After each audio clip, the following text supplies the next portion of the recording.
Olá, está começando mais um programa SP Brasil pela TV Câmara de São Paulo e aqui você acompanha entrevistas com personalidades da cena política, econômica e social do país. E hoje nós recebemos a ginecologista e obstetra, coordenadora do Programa da Adolescência da Secretaria Estadual da Saúde de São Paulo, a doutora Albertina Duarte. Olá, doutora, um prazer recebê-la. Eu também fico muito feliz de poder falar para os que assistem, né, SP Brasil. Sobre tantos desafios aí da saúde da mulher, que é o que a gente vai conversar um pouquinho aqui hoje, mas antes eu queria começar a nossa entrevista sabendo quando que surgiu o interesse da senhora por esse universo, o universo do jovem, principalmente o universo das mulheres, do feminino. Em 67, né, quando eu era ainda estudante, as mulheres me falavam: eu não quero que minhas filhas tenham a vida que eu tenho. Eu quero uma vida diferente. E também a preocupação. Elas diziam: porque menstruação dói? A senhora tem algum remédio? E as perguntas: eu não queria ter filhos, a pílula faz mal. Então, já em 67, onde eu estava no 4º ano e que eu aprendia a atender essas mulheres, elas me olhavam e diziam assim... Eu falei, quando eu crescer, né, como médica, eu quero responder essas mulheres. E uma das coisas que bateu muito em mim, as perguntas: doutora, por que eu sou tão fria? Por que eu sou tão fria? Será que tem um remédio para eu deixar de ser fria? Aí eu disse: não tem mulher fria, tem mulher mal esquentada. A mulher me abraçou. Então eu estava só no 3º para o 4º ano e ela falou: a senhora sabe? Eu falei: não, a senhora não é culpada de tantas coisas. A senhora precisa gostar mais de você e da senhora. Aí ela falava: eu trouxe outra, para a senhora falar isso. Então, essa frase, não há mulher fria, há mulher mal esquentada, e quem esquenta essa mulher são as emoções, é o afeto, é o carinho. Isso foi uma marca que eu fui falando para as mulheres, elas olhavam para mim paralisadas e falavam: ai, eu pensei tanto tempo que eu era errada, ou que eu era diferente. Eu dizia: não é para sofrer com cólicas menstruais. Nós vamos arrumar um jeito da senhora não sofrer. E elas me abraçavam. Eu nem tinha sido formada ainda. Então, esse compromisso surgiu aí. Quer dizer, questões ligadas aí à disseminação do conhecimento, da informação, né? Que as mulheres talvez naquela época não tivessem tanto, mas isso mudou, né, doutora? Hoje elas, pelo menos parte da população, tem mais acesso à informação. Isso é um papel fundamental? Eu tenho certeza que o autoconhecimento do corpo, o empoderamento da mulher, exatamente. Ela se sentir amada, gostada, e ela se gostar. Então, o que mudou foi a mulher poder falar das coisas que ela sente. Esse falar sem ser sussurrado, sem ser com medo, é que faz a mulher procurar a sua saúde, não procurar só o médico ou o profissional de saúde na hora da doença. Então, esse cuidado, pensar no corpo, na autoimagem, fazer exames periódicos, tudo isso mudou muito. E o próprio acesso. Nós temos hoje o SUS. Quando eu me formei, nós não tínhamos o SUS. Era nos anos 70. Então, 18 anos, foi em 88 que o SUS, então, começa a acontecer com essa possibilidade do atendimento público para as mulheres. Nesta Câmara, nós discutimos a mulher e o trabalho, a mulher e a democracia. Veja, nós estamos em 75, um movimento muito difícil, que a gente tinha medo de sair daqui e não voltar mais. Então, e a mulher e a saúde? Naquele momento, nós fizemos uma pesquisa em 49 maternidades. Eu coordenei essa pesquisa junto com a saúde pública. Eu tinha só 5 anos de formada, mas participaram mais de 400 alunos entrevistando as mulheres. E aí nós percebemos como era o pré-natal, que 22% eram adolescentes, como é que elas queriam, o peso das crianças. E isso foi tudo revelado aqui nesta Câmara, que foi uma parceria com a ONU. E essa pesquisa foi apresentada, inclusive, mundialmente. Então, já não tinha mais retorno, né? Naquele momento, analisar, porque a gente soube da idade da menstruação, a gente sabia de quantos poucos pré-natais, a prematuridade, tudo isso ficou público, porque era o Ano Internacional da Mulher. E a partir daí essa informação e a luta. Eu fui delegada para Brasília, participei com todo o grupo da saúde de São Paulo e do Brasil, escrevi no calendário, no SUS, sobre a saúde da mulher e também participei do Grupo Saúde da Mulher como representante coordenadora da delegação de São Paulo. Então, foi muito emocionante, nem eu imaginava que era tanto compromisso, porque eu só tinha 16 anos de formada. E pelo que eu estou vendo, a senhora sempre se comprometeu com essa questão ativa mesmo, e até política, envolvendo essa parte dos cuidados com a mulher, além da parte que trata da saúde, evidentemente, né, doutor? Eu arrisquei minha vida, né, porque em 75, 76 eram anos difíceis, né, e eu atendia muitas mulheres exiladas, né, hoje eu posso falar, as mulheres exiladas que vinham do Chile, da Argentina, do Uruguai, como eu era uma das poucas ginecologistas, depois a minha irmã se formou, ela chama Fátima Duarte, ela também se comprometeu, mas naqueles 6 anos eu era uma das poucas mulheres que atendiam mulheres exiladas. Fiz o parto de muitas delas, claro que gratuitamente e com nomes, né, que não eram revelados. Então, realmente, esse compromisso que era de risco de vida, mas talvez o compromisso com as mulheres era maior, né? E hoje a senhora é professora da USP de Medicina e também coordenadora do setor de ginecologia do Hospital das Clínicas, é isso? Então, eu tenho um ambulatório que funciona na quarta-feira, eu sou a responsável pela ginecologia da adolescência. Na verdade, eu fundei, junto com o professor Álvaro, a ginecologia da infância e juventude, infanto-juvenil, em 71. Em 71, eu tinha 1 ano de formada. Não sei como o professor Álvaro Bastos acreditou em mim, porque foi agora, em setembro, que fez 40 e tantos, quase 50 anos desse ambulatório. E esse ambulatório foi o único no Brasil. A partir daí, a gente fez o primeiro livro de ginecologia infanto-juvenil, onde eu fui coautora, junto com o professor Laudelino e com o professor Álvaro Bastos. E isso foi lançado em 74. Em 75, foi o Encontro da Mulher Paulista. E eu fiz um livro depois, Ai Como Eu Sofri por Te Amar.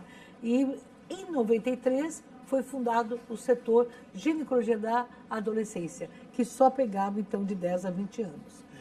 Mas hoje eu também tenho outra função. Olha, eu não ganho, eu só ganho pelo Hospital das Clínicas para ser coordenadora do programa do adolescente e coordenadora de políticas públicas. São 3 trabalhos e um único salário. Doutora, então explica um pouquinho para a gente como que é esse trabalho, esse programa da adolescência e da Secretaria Estadual da Saúde. A gente vai falar bastante aqui sobre essa questão da adolescência, uma fase sempre muito complicada, né? Ainda mais quando envolve aí toda essa questão sexual da mulher que a gente vai conversar. Mas antes, explica um pouquinho para a gente o que é esse programa. Então, em 86 foi o ano da juventude. E como já tínhamos feito o Ano Internacional da Mulher em 75, a gente fez o Ano da Juventude. E ouvimos vários adolescentes nas escolas e também do Hospital das Clínicas, que nós estávamos lá.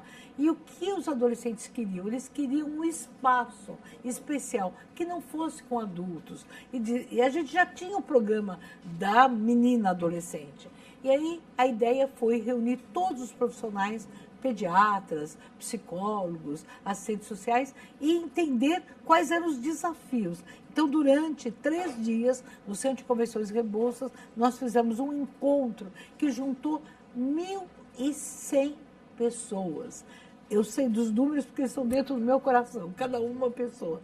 E aí, junto com os professores, com os sindicatos, com as pessoas de diversos setores, nós discutimos como seria atender a adolescência. E o primeiro programa foi no dia 7 de março de 1987, aqui na Várzea do Carmo, porque foi a véspera do Dia Internacional da Mulher. Era sexta-feira e o Dia Internacional da Mulher era sábado. Então, uma homenagem ao movimento de mulheres que deu força. Não havia o SUS, era INAMPES. Então, a gente tinha urologista e ginecologista lado a lado, e tinha grupos. Então, esta experiência passou a ser o programa do adolescente que ficou oficial. Hoje nós temos, na América Latina, um único programa, foi o primeiro programa oficial que atende gratuitamente de 10 a 20 anos adolescentes. Essa lei foi sancionada pelo governador Alckmin em 2005 e passou a ser, então, um modelo. Nós ganhamos vários prêmios. O que esse programa acredita? Atendimento, prevenção, diagnóstico precoce e recuperação de danos. Qual é o diferencial? É que junto, ele foi, na verdade, também um referencial para o SUS, que nós já trabalhávamos assim, discutir em rodas de conversa, em grupos, os problemas do adolescente e da adolescência. E depois o encaminhamento específico, seja para o pediatra, para o ginecologista, para o urologista, para o psicólogo. E depois que termina, ou ao mesmo tempo que está se atendendo, também grupos específicos, como cuidados, como anticoncepção, pré-natal, o que é ser mãe, o que é ser pai. Mas o que é diferente é que homens e mulheres juntos, às vezes eles querem especificamente os grupos deles. Então, a gente trabalha com os grupos. Essas rodas de conversa deram muito resultado. A gente teve mais de 700 pessoas de outros países que vieram ver. Eles não acreditavam como é que era possível ter essas rodas. E nós fizemos uma pesquisa que foi para nós fundamental, isso nos anos 90, com 17 expertos internacionais, onde nós analisamos a questão de sexualidade e plano de vida. E qual não foi a surpresa que os meninos e as meninas conheciam os métodos anticoncepcionais? Eu estou falando dos anos 90. Então era absurdo ficar falando da informação. Não era falta de informação. 90. O que acontecia? As meninas tinham medo de não agradar e os homens tinham medo de falhar. Os adolescentes conheciam os métodos e não usavam. Por quê? Eles tinham medo de falhar. E as meninas, medo de não agradar. Isto mudou a perspectiva. A partir daí, essa fala que ganhou prêmios internacionais, a gente apresentou nos congressos internacionais e fez parte da minha tese de doutorado e ficou, então, com um norte. Não vamos falar dos métodos anticoncepcionais.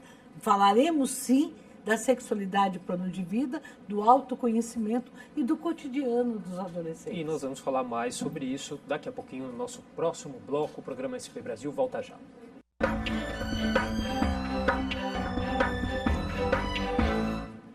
Estamos de volta com o programa SP Brasil pela TV Câmara de São Paulo. Aqui você acompanha entrevistas com personalidades da cena política, econômica e social do país. Hoje nós recebemos a ginecologista e obstetra, coordenadora do Programa da Adolescência da Secretaria Estadual da Saúde de São Paulo, a doutora Albertina Duarte. Doutora, então a gente falava aqui no primeiro bloco sobre essa questão dos contraceptivos. Os adolescentes estão cansados, então, de saber, de conhecer quais são os contraceptivos? É muito importante que toda a sociedade saiba que os adolescentes hoje têm um grande conhecimento. Eles conhecem a questão das drogas, eles conhecem anticoncepcionais. Qual é a criança que não sabe ou não ouviu falar sobre preservativo, sobre camisinha?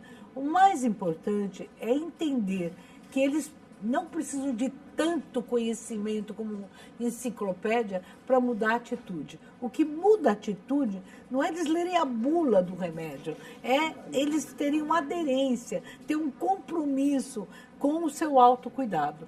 Para que um adolescente ou uma adolescente tenha autocuidado, ela precisa ter segurança, cuidado. Então, por isso que essa pesquisa que nós fizemos nos anos 90 foi tão importante. A partir daí, várias universidades, vários congressos começaram a debater. Essa pesquisa foi feita com a Organização Mundial de Saúde e, a partir daí, se trabalhou. Os adolescentes conhecem e não usam.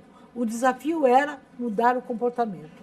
E, nos anos 2010, nós trabalhamos na Organização Mundial de Saúde que gravidez não era decisão, era falta de decisão. Adolescente que não tinha decisão em relação à saúde, em relação à cultura, ao projeto de futuro, não é que ela decidia, acontecia ela ficar grávida. Então, muitas vezes, essa adolescente decidiu. Ela até pode dizer para você, você pergunta, por que você ficou grávida? Ela diz, porque eu quis. Você sabia? Ela falou, eu sabia. Mas quando a gente pergunta, com quantos anos você quer que a sua filha fique grávida, ela diz, depois de 25. E por quê? Porque assim a minha filha vai estudar, vai escolher melhor. Então, a grande pergunta é, adolescente, você esqueceu de usar o método. Por que esqueceu? Porque não teve o compromisso ainda com o autocuidado. E os profissionais de saúde, a sociedade, a escola, precisam parar de bater assim, doença sexualmente transmissível. Eu digo, saúde sexualmente transmissível. A saúde passa pelo carinho com você, pelo afeto. E falar do dia a dia, é mais fácil falar da traição, da rejeição e depois falar do autocuidado do que começar. Use preservativo, você conhece a pílula. Esse assunto o adolescente já fecha, ele nem faz. E os dados aí, um balanço da Secretaria Estadual de Saúde, mostra que houve uma queda aí de 46%, né, no número de meninas com menos de 20 anos que tiveram filhos aí numa linha do tempo aí de 18 anos. Né? É uma queda significante, né, doutora? 46%, o que não quer dizer que a gente esteja ainda no ideal, mas o que representa essa queda?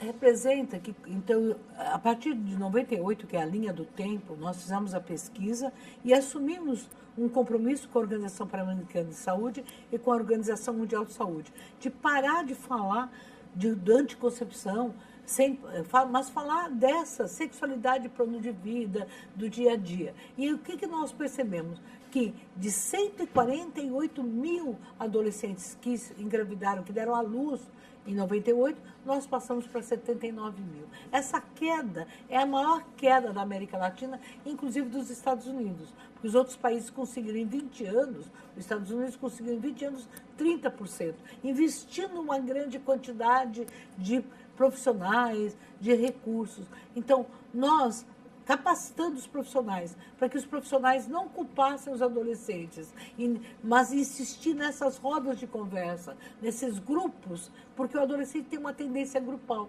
Ele ouve muito mais o que o outro adolescente fala do que o profissional de saúde, do que o pai e do que a própria escola. Então, esse trabalho, junto com a Secretaria de Educação, várias videoconferências, dizendo inclusive para os professores, os adolescentes conhecem os métodos, não adianta você ficar falando, olha, a pílula tem isso, tem aquilo, esse hormônio. Não, a pergunta é, por que o seu amigo, a sua amiga deixa de tomar pílula? Então, são sempre os amigos. Por que os amigos deixam de usar preservativo? Porque diminuiu o prazer, ou porque pílula engorda. Então, a partir daí, a gente fez um trabalho muito grande. Então, 98 para nós, isso é um marco. Eu estou indo para vários países, a gente foi para o Uruguai agora recentemente, ganhamos vários prêmios, onde os prêmios são porque essa novo enfoque. Por exemplo, a ideia era, os adolescentes não conhecem os métodos, vamos ensinar os métodos. Os adolescentes não têm acesso, vamos dar anticoncepcionais. Vários países, o México mesmo, trabalhou com distribuição de métodos anticoncepcionais. Nós fizemos tudo. Distribuímos os métodos, fizemos informação sobre o cotidiano. Se nós já sabíamos que a menina tinha medo de não agradar, a ideia era fazer com que a menina se gostasse para dizer, eu me cuido, eu me amo, então, nessa relação de gênero, eu troco com você essa dupla proteção. E o menino que tinha medo de falhar, se ele tinha medo de falhar, imagina quando ele colocava o preservativo, tinha mais medo. Então, ontem mesmo, nós fizemos um grande trabalho na periferia de São Paulo, onde os adolescentes da periferia de Brasilândia, eu perguntei, que pílulas você conhece? Ele dizia todos os nomes. até quanto custava a pílula do dia seguinte. Você pode dizer que é um trabalho um tanto psicológico de reforçar a autoconfiança desses adolescentes, né? Olha, eu acho que você acabou de ter uma fala que eu vou editar e vou falar toda vez que eu der aula. Autoconfiança dos adolescentes. E os jornalistas são ótimos, eles pegam em 2 minutos o que é. Olha, muito obrigada. Não vou usar, que é a minha autoria, vou usar a sua autoria. Autoconfiança dos adolescentes. É isso, reforçar a confiança. E no caso da menina que engravida precocemente, há uma chance maior de uma reincidência, doutora? Essa é a nossa grande questão. Quem engravida, engravidou porque não decidiu. Não teve decisões que favoreceram um outro projeto de futuro. Então, ela engravida, ela vai conhecer esse caminho.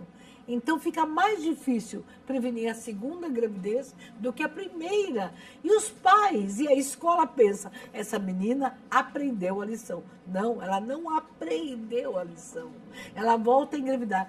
40%, e hoje a gente sabe que mais da metade, mais de 40%, volta a engravidar nos 2 primeiros anos. E mais incrível, se ela provocou aborto e não for feito um trabalho, também ela volta a abortar em 6 meses, porque ela não se conhece, ela fica com culpa. Mas a adolescente que engravidou, que ela engravidou, ela volta a engravidar, por quê? Ela foi abandonada muitas vezes, ela fica toda descontente com o corpo, ela tem que trabalhar e atender uma criança. Então, nesse movimento, ela esquece de tomar anticoncepcionais. Tanto que nós estamos trabalhando agora com anticoncepcionais de larga duração. Quer dizer, anticoncepcionais novos, porque essa adolescente, ela fica muito atrapalhada. Então, tem adolescente com 13 anos que engravidou aos 15 e aos 17. Se ela engravidou novamente na segunda gravidez, ela sai da escola. Com 14 anos ou com 17 anos, se ela engravidou pela primeira vez, ela consegue voltar para a escola. Alguém ajuda. A família da mãe ajuda. Mas, se ela engravidou pela segunda vez, essa menina não tem mais jeito. E ela mesma se considera já do grupo das mães. Ela não volta a ser adolescente. E a questão que a gente está trabalhando muito firmemente é que não existe ex-pai. Não existe, o pai é para sempre. Existe ex-namorado, ex-marido, ex-companheiro, mas ex-pai não. E a família do menino também assumir, porque quem assume, hoje a gente sabe que a gravidez da adolescência é feminina. Quem cuida é a mãe da menina, é a menina ou a família da menina. Então, a família do menino fica ausente. E se ela volta a namorar e engravida de novo, então ela já tem filhos de 2 pais. Aí nenhum dos dois, da família dos 2 pais, cuida dessa criança. Envolve questões aí também que a gente vem combatendo, a questão do machismo, né, que também são questões aí, é uma batalha frequente, né, doutora? Eu acho muito interessante que eu estive na Grécia, num congresso, e lá a gravidez da adolescência é muito pequena. Por quê? Porque lá os pais acreditam que as suas sementes são muito importantes. Então, a família, nascendo um descendente, olha, é um país pobre, com uma economia pobre, mas existe uma cultura de que os meus descendentes precisam ser preservados. Aqui no Brasil, ou aqui na América Latina, engravidou, a culpa é da menina, a culpa é dela, então ela assume e a família assume. E elas até brincam, ele assome, não é que ele assume, ele assome. Então, é muito sério que 60% das adolescentes sejam abandonadas ainda na gravidez, 20% depois do parto. Fazendo uma pesquisa, 20% apenas das adolescentes que engravidaram, olha, de 10, 2, é que o pai tem um contato periódico com essa criança. E se ela engravida de novo de outro parceiro, o primeiro pai nem chega perto. Agora, o segundo que cuide, principalmente se o segundo tiver uma condição financeira melhor. A senhora tocou aí na questão do aborto. Qual que é a opinião da senhora em relação a essa questão? O aborto é um problema de saúde pública, né? Eu acho que a gente tem que enfrentar, e é uma discussão muito grande que nós temos que fazer. Toda vez que você fala do aborto, é uma questão polêmica, mas nós temos que pensar em números. Os números que as mulheres, nós temos mulheres que morrem, nós temos 1.300 mulheres por ano que morrem de mortalidade materna e 130 por aborto. Das 200 mil mulheres internadas por abortamento, por complicações de aborto, 54 mil são adolescentes. Eu entendo que essa menina que abortou, e veja, o aborto na adolescência é uma situação grave, porque é extremamente clandestino, e todos são, mas é muito escondido e tem muito risco.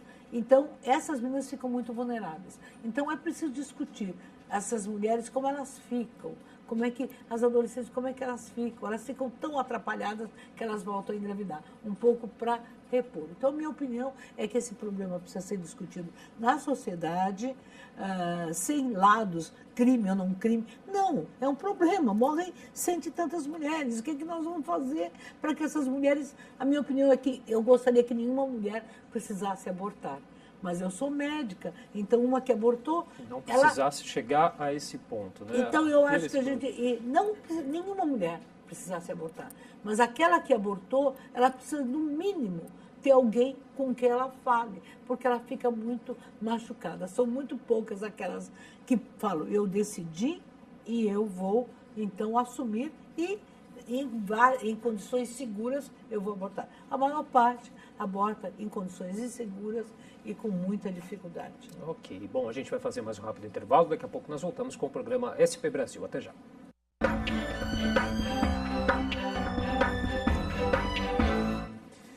Estamos de volta com o programa SP Brasil pela TV Câmara de São Paulo. Aqui você acompanha entrevistas com personalidades da cena política, econômica e social do país.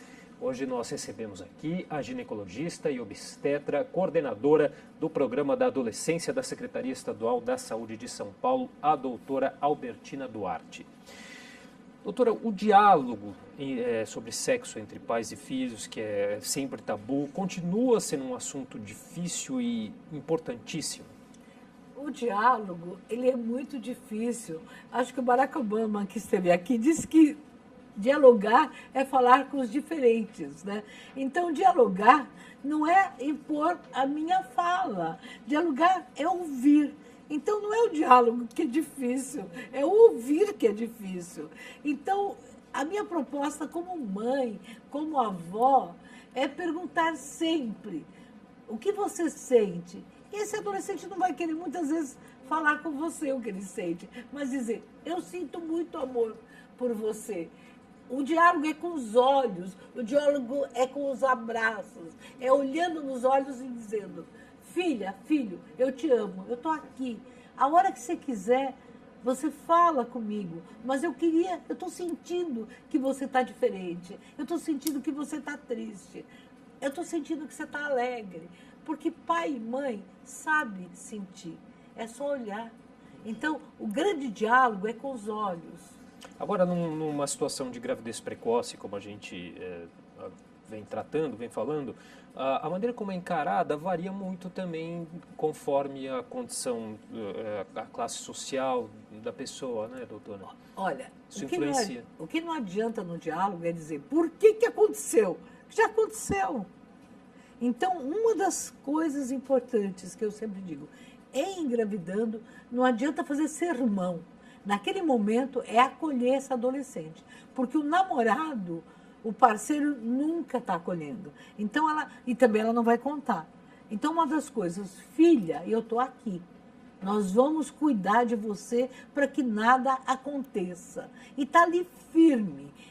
Essa firmeza vai garantir que essa adolescente se sinta segura e não engravide outra vez. Se essa adolescente for reprimida, ela não vai ficar segura, ela vai ficar insegura. É preciso dar segurança para ela cuidar do pré-natal, para ela cuidar do parto e para ela cuidar da volta à escola. Então, uma das coisas importantes é, filha, você está aqui, eu estou dando todo o apoio, e eu e seu pai, ou eu e você, nós vamos querer que você continue adolescente, você vai fazer um pré-natal, você vai se alimentar direito e você vai continuar na escola. Ah, eu não quero voltar para a escola. Vamos, a gente fala com a sua professora, as provas e tudo, vamos continuar. E veja, o seu bebê é meu neto, nós estamos aqui. E depois essa atitude vai fazer com que essa menina tenha um bom pré-natal, um bom parto e principalmente volte para a escola e tenha um bom futuro. É isso que nós vamos pensar. Qualquer crítica não adianta.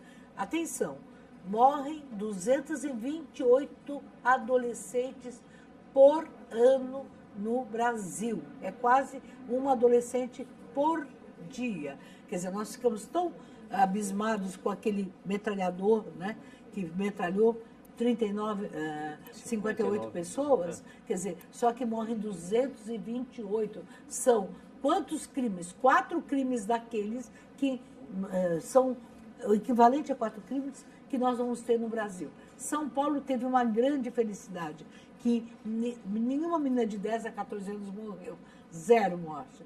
E no Brasil foram 22. Quer dizer, 22 crianças que morreram de parto. Foi um incêndio na creche. E quais são as causas dessas mortes em partos? Primeiro, é fundamental que a adolescente, ela é difícil de diagnosticar, porque, veja, ela morre de pressão alta, de diabetes, ela morre de eclâmpsia, porque ela começa a ter um aumento de peso, um inchaço, e às vezes é pouco percebido, e ela morre de hemorragia. Então, as doenças que as mulheres morrem, que é hemorragia pós-parto, infecção pós-parto e hipertensão e eclâmpsia pós-parto. Essas doenças são controladas pelo pré-natal.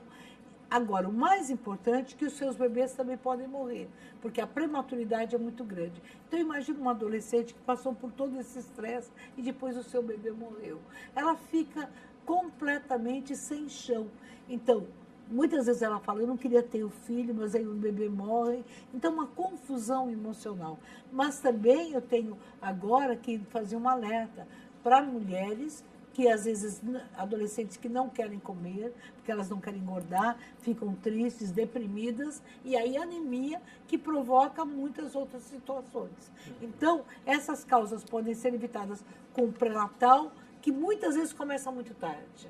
E agora nós temos casos de sífilis congênita, porque elas começam tarde, depois de 5 meses, e não se faz o exame, e, portanto, não se faz o tratamento tem que ser feito até 5 meses, que é aí que não dá problemas para os bebês.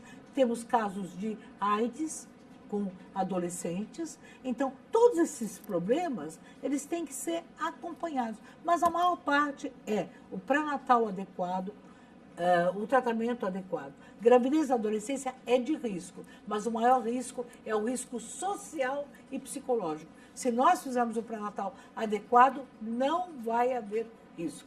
Bom, vamos falar um pouquinho sobre uma outra ponta e uma outra questão aí, que é em relação às mudanças aí no planejamento familiar das pessoas, né?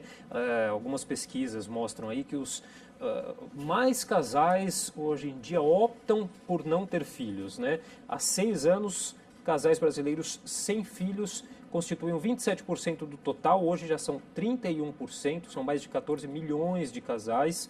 Significa aí 1 a cada 5 casais no Brasil que não tem filhos. O que representa essa mudança, essa escolha, doutora? Eu acho que as pessoas estão podendo falar. Porque a mulher falava, eu não quero ter filhos. Nossa, a sociedade toda só faltava crucificar. Então, realmente, hoje, as mulheres podem falar, eu não quero ter filhos. Ou quero ter filhos só depois de 37 anos. Eu quero uma carreira primeiro. Então, tem 2 pontas, né, no Brasil. A ponta das mulheres que estão tendo filhos precoces e as mulheres que estão tendo filhos depois dos 45 anos, depois dos 40 anos. Eu digo sempre, como ginecologista, e estou muito feliz, porque eu fiz mais de 20 mil partos, eu prefiro fazer o parto de uma mulher com mais de 45 anos do que com menos de 15. Porque a com 45 anos escolheu, quer ter filhos. A com menos de 15, ela esqueceu e foi mãe. Então, veja, primeiro, é uma decisão, uma opção. O que eu tenho recomendado muito, muitas mulheres que são comprometidas, assim, eu não quero ter filhos agora, ou ainda não sei, elas têm a opção de congelar óvulos, elas têm a opção de congelar embriões e aí ficar, até que elas não resolvam, é um seguro-saúde. Então, elas dizem, aos 37 anos congelo óvulos e aí eu decido mais tarde. Então, é um conforto que se pode ver.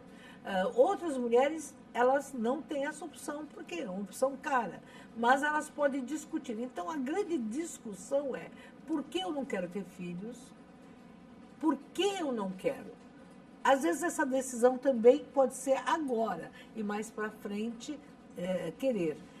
Acabei de fazer uma cirurgia de uma mulher de 39 anos, que teve uma situação difícil, e ela quase perdeu os ovários, mas ela tinha congelado os óvulos. Então, ela disse, doutor, o que precisa fazer, a senhora faz, porque eu tenho meus óvulos congelados. Eu não quero ter filhos, até porque eu não tenho nenhum companheiro, mas eu ter os óvulos congelados me dá um poder.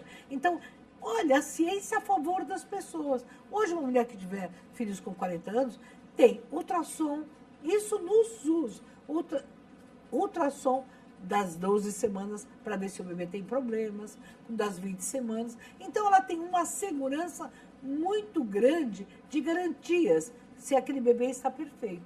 Então, houve uma mudança para o bem e eu acho que, como médica que eu fiz tantos partos, eu respeito todas as mulheres que não querem ter. E é muito difícil. Essa mulher precisa ser muito corajosa porque ela enfrenta críticas, o homem não. Se ele diz assim, eu não quero ter filhos, é porque ele ainda não está preparado. Até porque ele pode ter filhos com 70 anos. Olha o Charles Chaplin, muitos políticos famosos tendo filhos mais tarde, não tem problema nenhum. Mas uma mulher que disser, eu não quero ter filhos, todo mundo diz, por que será? O que acontece com ela? O que ela tem? Aí é muita crítica. Então, essa mulher pode, ao lado da crítica, ter uma solução. Tem um problema, tem uma solução. Que ela use ou não, como quiser. Agora, a maternidade é ainda encarada como parte de uma condição de ser mulher, doutora? Isso... A mulher que não consegue ter filhos, né, ela é tão discriminada. A pergunta é, por que será que ela não quer? Vai ver que tomou pílula há muito tempo, vai ver que teve um aborto, vai ver. Então, há sempre uma interrogação. Nunca a culpa é do homem. Veja bem, 35% dos homens têm problemas na fertilidade do casal. Então, as mulheres têm 70%, 35% são dos homens. Mas nunca se pensa que o homem é o culpado. Então, ela é culpada, cobrada, exigida. Então, é preciso que o casal assuma, porque eu já vi muitas, todo mundo já viu. O problema é do homem e a mulher assume muitas vezes para a família que o problema é dela. Então, ser mãe é como se fosse parte de ser mulher. Ser mulher é ser um todo, é ser feliz, é poder contribuir como cidadã, porque a maternagem, a mulher é sempre mãe, tendo ou não tendo filhos, ela cuida da mãe, ela cuida dos irmãos, ela cuida do companheiro, ela sempre está disponível, ela é a coringa sempre. Mas ser mãe não é parir, ser mãe não é ter filhos, ser mãe é acolher. Isso a mulher faz. Tá certo. Bom, e a gente vai para mais um rápido intervalo, daqui a pouco nós voltamos com o último bloco do programa SP Brasil.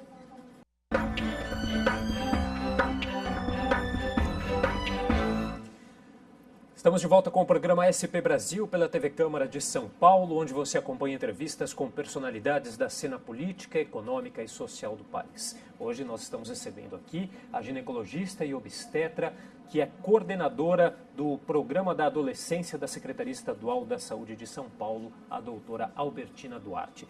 A gente falava um pouquinho sobre as caras aí das novas famílias brasileiras, né, os casais que optam aí por não ter filhos. Temos outras caras também dessas famílias brasileiras, as mães solteiras, os casais homoafetivos, também muito presentes hoje em dia, né, doutora? Eu acho que ser mãe, ser pai é uma decisão de amor. E nós não podemos deixar de forma nenhuma que essas decisões tão importantes para as pessoas, elas possam ser criticadas. Ser mãe é um ato de coragem, ser pai é um ato de coragem.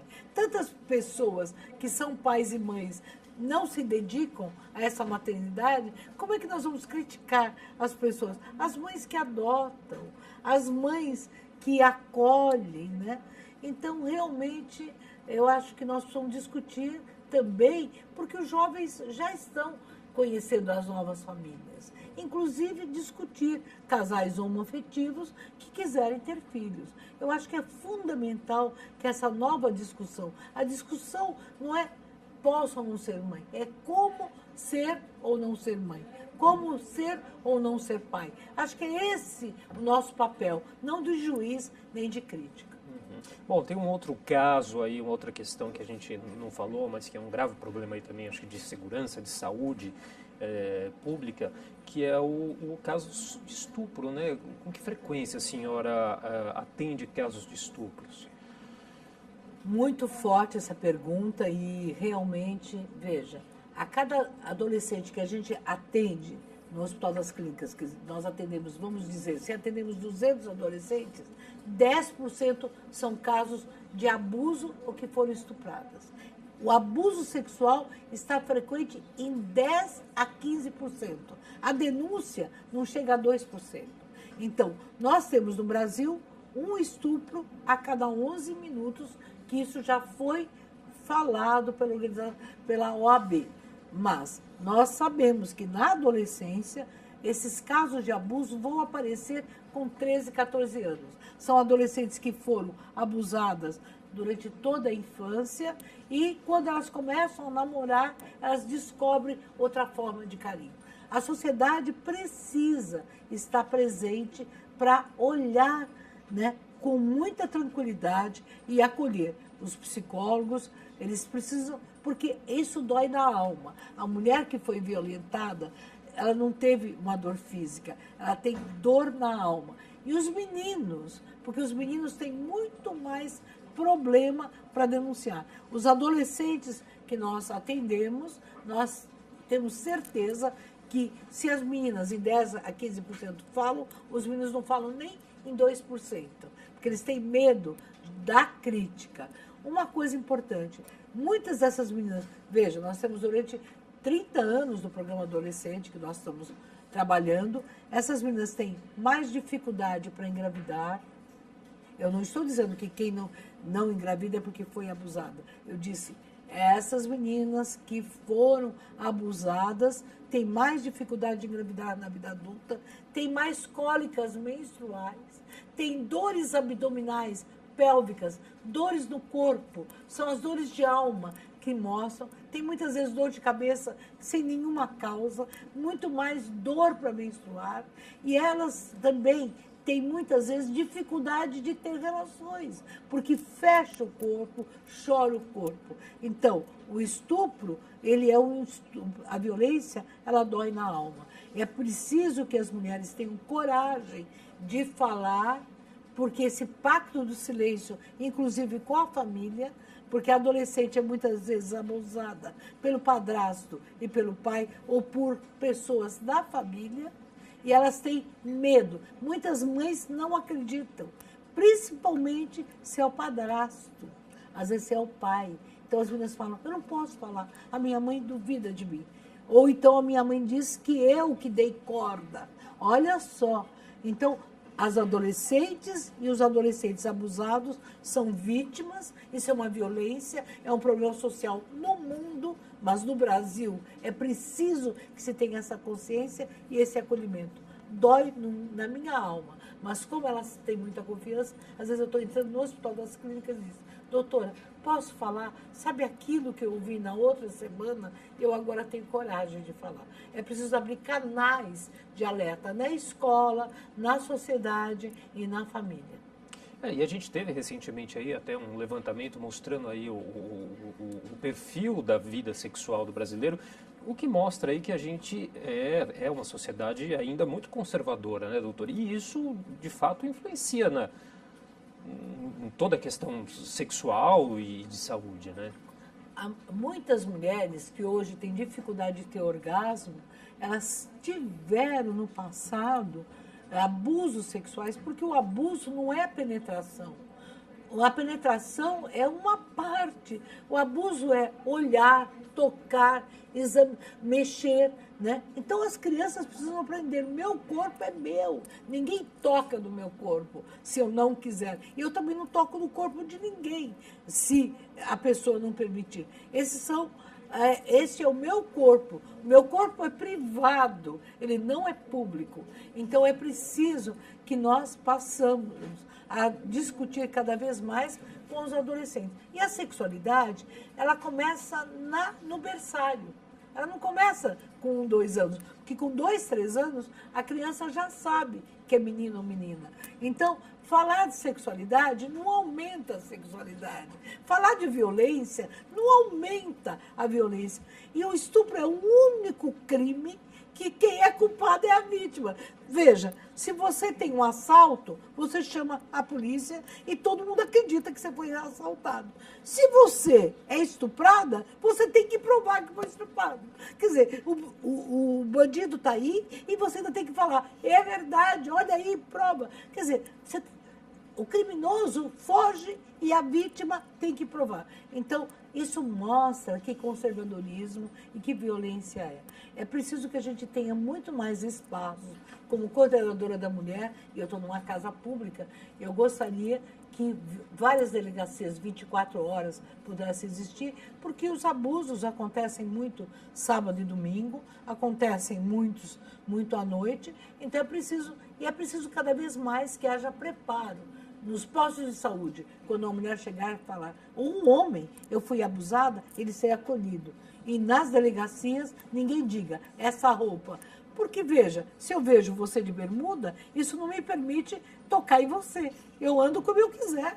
Quer dizer, ser mulher, eu ando como eu quiser, da roupa que eu quiser. Isso não me permite que, se eu estou com uma roupa mais decotada ou mais fechada, você toque no meu corpo e eu toque no seu corpo. As pessoas podem até achar o que queiram, bem queiram, mas aí é muito diferente do que... Entre eu julgar Exatamente. E eu atacar e mexer, é outra coisa. E essa questão de diversidade de gêneros, tão falada ultimamente, hein, doutora? Eu acho que os pais e o país, né, não está preparado. Essa novela que veio agora, que a Glória Pérez, sempre tão sensível, né? Essa mulher, ela é uma mulher guerreira, né? Ela que teve uma filha com essa condição. Cada vez que eu vejo uma novela da Glória, eu falo, como é que ela aguenta, né, continuar depois? Ela é um exemplo de vida. Ela falou do clone, ela falou de tantas coisas, e agora fala da questão do transgênero, que é uma situação. Quer dizer, quantas vezes eu tenho no Hospital das Clínicas, eu estou no hospital, né? Lá existe um departamento, e eu tenho muitas vezes que optar. Eu tive que fazer cirurgias junto com o cirurgião plástico, realmente de adolescentes que quiseram tirar as mamas e que quiseram colocar pênis, ou adolescentes que quiseram tirar o pênis. Quer dizer, na verdade, isso é uma questão, nós precisamos discutir, as pessoas são muito infelizes, como mostrou a novela, as pessoas, é uma situação muito dura, e os adolescentes estão tomando medicação por conta própria. Então, eu já estou atendendo adolescentes, principalmente de sexo feminino, de tantos hormônios que tomaram, a mãe não viu muitas vezes, elas já estão com barba e tudo, e estão com problemas clínicos, com problemas de fígado, com problemas metabólicos. Então, veja, quem ama, acho que eu lembro muito do Toninho Cerezo, que disse, a minha filha é minha filha. Se ela é AT ou não, eu amo a minha filha. Minha filha é parte do meu coração, é parte do meu útero. E ela escolheu a opção. Ele ou ela é o amor que determina. Então, veja, é tanta hipocrisia, porque a mãe, ela cada vez mais se discute. A mãe, se a pessoa tem um problema físico, ela ama aquela criança. Como é que se ela tem uma opção de gênero, a mãe e o pai não vão amar? É muita hipocrisia. Amor não é amor, é incondicional o amor dos pais. É uma prova de amor esse acolhimento. Uhum. Bom, a senhora trata também aí entre as relações interpessoais, tem aí a questão que é a da traição, né, doutora? Que isso também mudou muito aí com o advento da internet? Olha, é muito incrível, né? Eu estou escrevendo o Manual da Mulher Traída e cada vez eu volto para trás, né? Porque cada vez eu tenho um caso, né? Então, quando eu comecei a querer escrever com a Rosemarie Muraro, que morreu, sobre a mulher traída, a primeira pergunta era: o que não fazer quando a mulher traída? Primeiro, não falar para todo mundo que você foi traída e não xingar aquele que traiu, aquele que a traiu, porque as pessoas que ouvem se cansam e você fica mais vulnerável. Então, uma das recomendações que eu digo é assim: você foi traída, arrume o cabelo, tem autoestima e fica quieta. Só fala para outra que foi traída, para ela te dar um conselho, né? Também, o que eu tenho tido com muitos adolescentes é que traiu e vai trair também. Porque aí muitas mulheres já engravidaram, já tiveram doenças sexualmente transmissíveis nessa busca da vingança. Eu digo que traição é que nem a raiva. Você tem raiva e quem sofre é você. Então, veja, é dar a volta por cima. Então, tanto o homem como a mulher. E agora, nas redes sociais, a gente vê coisas absurdas. O traidor coloca as pistas. Ele põe fotos da traição ou ela põe fotos. Antigamente, era o cartão de crédito ou, então, o recibo do restaurante. Agora é a foto, é a foto. E também tem aqueles que colocam a senha do computador, vão tomar banho e deixam o computador aberto, o WhatsApp aberto. Então, todo dia eu tenho no meu consultório ou na minha vida alguém que falou: onde você descobriu? Eu descobri na rede social. A mídia virou um detetive particular. Então, primeiro, olha, a traição magoa muito. Magoa. Eu acho que se hoje muitas adolescentes estão falando: eu sou poligâmica, eu não sou bígama, mas eu não sou monogâmica, muitos adolescentes estão falando. Ainda a traição, ser trocada, é um ato de muita rejeição. Então, quando você ama, você tem que ter cuidado para não magoar o outro. Então, sabe, a traição é uma mágoa e para voltar para frente é muito grave. Mas o que eu digo, quem foi traído ou quem traiu tem que procurar ajuda. Pelo menos para não magoar o outro. Tá certo. Doutora, queria agradecer demais. A gente recebeu hoje aqui no programa a doutora Albertina Duarte, que é obstetra ginecologista, coordenadora do programa da adolescência da Secretaria Estadual da Saúde de São Paulo. Muito obrigado pela participação no nosso programa. Eu fico muito contente e gostaria que nesta casa todos os vereadores do Brasil e do Estado de São Paulo fizessem um projeto-lei na sua cidade, programa do adolescente. Por quê? Na adolescência começam os problemas, começa o alcoolismo, começa a vida sexual, começa a traição, começa a dor, começa a autoestima baixa. E se nós queremos um Brasil do futuro, nós temos que começar no presente, a cuidar dos nossos adolescentes e dos nossos jovens. Fica aí a mensagem de coração, de presente de Natal, para todo o Brasil, um país melhor, com vários espaços para que os adolescentes digam das suas dores, dos seus amores, das suas dúvidas e das suas dívidas. Tá certo, e o programa SP Brasil de hoje vai ficando por aqui. Obrigado a você que nos acompanhou e até uma próxima.